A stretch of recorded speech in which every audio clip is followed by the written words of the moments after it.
नमस्कार दोस्तों, आज का हमारा टॉपिक है राजस्थान के वाद्य यंत्र। वाद्य यंत्रों की अगर हम बात करेंगे तो कुल मिलाकर 4 प्रकार के वाद्य यंत्र हैं। कौन कौन से हैं?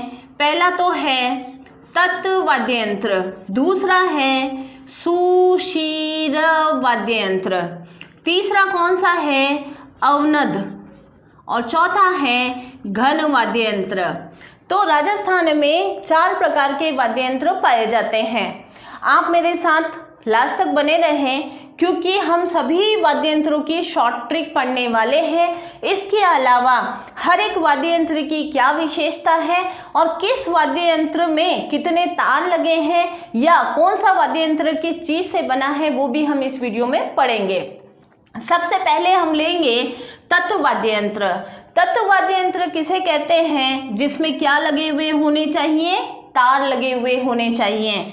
अब तारों की संख्या भी आजकल जो है वो एग्जाम में पूछी जाती है। सबसे पहले हम ट्रिक को पढ़ लेते हैं, उसके बाद हर एक वाद्य यंत्र की हम पढ़ेंगे विशेषताएं। तो देखिएगा ट्रिक क्या है। साई राजा का गुर, हे साई राजा का गुर चोसू की चीसू में भर दूं। साई राजा का गुर चोसू की चीसू में भर दूं। सा से है सारंगी, ई से एकतारा, रा से रावण हत्ता, ज से है जंतर, का से है कामायचा, गू से गुजरी, र से रबाज या रबाब, ची से चिकारा, सू से सुरिंदा। की तो सिर्फ ट्रिक के लिए है। ची से है फिर चौतारा, सू ऐसे ही है, में ऐसे ही है, ये है भपंग। भपंग कहूँ चाहे क्या कहूँ, अयंग कहूँ बात बराबर है। फिर दू से है दुकागो। तो यहाँ से जो है ये शॉर्ट ट्रिक है। अब यहाँ से क्वेश्चन आता है कि रावण हत्ते में कितने तार लगे हैं, एकतारा में कितने तार हैं। सारंगी जो है वो सर्वश्रेष्ठ, सारंगी क्या है? सर्वश्रेष्ठ वाद्य यंत्र है। सर्वश्रेष्ठ वाद्य यंत्र किसे कहते हैं? सारंगी को कहा जाता है। सबसे पहले हम पढ़ेंगे रावण हत्ता। रावण हत्ता कैसा वाद्य यंत्र है? तत्व वाद्य यंत्र है। सबसे प्राचीन वाद्य यंत्र कौन सा है? वो रावण हत्ता। कैसे बना हुआ है? आधा कटा नारियल इस पे लगा हुआ होता है। इसमें कितने तार होते हैं? तारों की संख्या है 9। तार कितने लगे हैं? 9। पाबूजी की जब फड़ बाची जाती है तो उस समय रावण हत्ते का प्रयोग किया जाता है।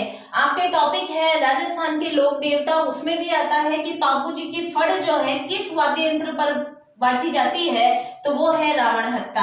अब कौन सी जाति इसका प्रयोग करती है? तो कान गुजरी या काना गुजरी जाति जो है इस रावण हत्ते का प्रयोग करती है। नेक्स्ट वाद्य यंत्र है, ये हो गया पहला। दूसरा है गुजरी। गुजरी नामक वाद्य यंत्र किसके समान दिखाई देता है? वो दिखाई देता है रावण हत्ते के समान। जैसा रावण हत्ता है वैसे का वैसा गुजरी है। गुजरी में भी तारों की संख्या है 9। उसके बाद है एकतारा। एकतारे का प्रयोग किसने किया है? नारद जी ने। नारद जी जो है एकतारे का प्रयोग करते हैं जिसमें तारों की संख्या है 2। नेक्स्ट वाद्य यंत्र है, उसका नाम क्या है? जंतर। जंतर किसके समान दिखाई देता है? वीणा के समान। और वीणा का प्रारंभिक रूप कौन सा है? वो है जंतर। इसमें तारों की संख्या कितनी है? या तो 5 होगी या 6 होगी। जब देवनारायण जी की फड़ पड़ी जाती है तो उस समय जंतर नामक वाद्य यंत्र का प्रयोग किया जाता है। अब है रबाब। रबाब में कितने तार होते हैं? 4। रबाब के समान ही कौन सा दिखता है? रबाज। रबाज को बजाया जाता है किससे? उंगलियों से बजाया जाता है। अब आता है चिकारा। चिकारा जो है इसका एक सिरा, कौन सा? एक सिरा किससे बना हुआ होता है यानी किसके समान दिखता है? प्याले नुमा दिखता है। चिकारा का एक सिरा जो है वो प्याले नुमा होता है।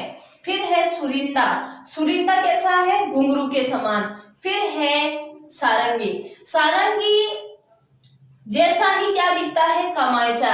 यानी कामायचा जो है वो सारंगी के समान ही दिखता है। और इस कामायचा में कितने तार लगे होते हैं? 27 यानी 27 तार लगे हुए होते हैं। और कौन सी जाति इसका प्रयोग करती है? मावणियार जो है वो मावणियार कलाकार इसका प्रयोग करते हैं। अब हम पढ़ने वाले हैं तत्वाद्य यंत्रों में तंदूरा, वेणु, चितोरा और निशान। ये भी कैसे हैं? तत्वाद्य यंत्र है।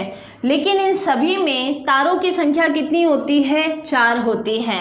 इन सभी को किससे बजाया जाता है? उंगलियों से बजाया जाता है, उंगलियों से बजाया जाता है। और हाथ में जो है लकड़ी के कुछ उंगलियों में पहनने के लिए एक विशिष्ट प्रकार का जो है वो एक चीज़ आती है, जिसको आप जो है इन तारों को छेड़ने के लिए यानी तारों को बजाने के लिए हाथ में कुछ लकड़ी की जो है वो क्लिप्स पहननी पड़ती है। उसे कहते हैं मिजराब। क्या कहते हैं? मिजराब। यानी कि तंदूरा, वीणु, चितोरा या चितारो और निशान में कितने तार होते हैं? 4 होते हैं। उंगलियों से बजाया जाता है, लेकिन उंगलियों में मिजराब पहनना पड़ता है। उसके बाद है भपंग। भपंग डमरू का ही एक रूप है और डमरू के समान दिखाई देता है। उसके बाद सबसे नवीन वाद्य यंत्र है जो तत्वाद्य यंत्रों की श्रेणी में आता है, उसका नाम है मोहन वीणा। और इसका आविष्कार किसने किया था? पंडित विश्व मोहन भट्ट ने किया था। इसके अलावा इन्होंने एक राग का आविष्कार भी किया था जिसका नाम था गौरामा। गौरामा क्या है? एक राग है जिसका आविष्कार इन्होंने किया है। इसके अलावा देखिए तत्वाद्य यंत्रों में अगर मैं बात करूंगी तो सुरनाई का जादूगर किसे कहते हैं? पेप्पे खान को कहते हैं या पेम्पे खान को कहा जाता है। नगाड़े का जादूगर राम किशन को कहते हैं। भपंग का जादूगर जहूर खां मेवाती को कहा जाता है। तो आज के इस वीडियो में सारे के सारे तत्वाद्य यंत्र हमारे कंप्लीट हो गए हैं।